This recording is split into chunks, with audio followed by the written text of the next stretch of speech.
Пичала, ама лай, нали? Пичала, ама лай. 10 номер. Забили го?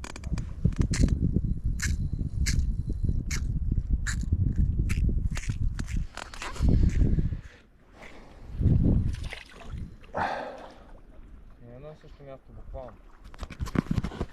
Лай, той как. Как се огъва мачо? Я на гостите, какво ще кажеш? На гостите мога да кажа, че ги фащаме днес само на снежинка. Пичала, ама лай. Така. Сега сме с нова въйца. Реал професионала на комика, 4,20. Гледам, става работата. Получават се нещата. Получават се нещата. Така. За хранката от най-скъпите. Тук е на... Сега това... Сега втасва. Втасва тук за хранката. Живи и здрави. От тук нататък се почва още повече.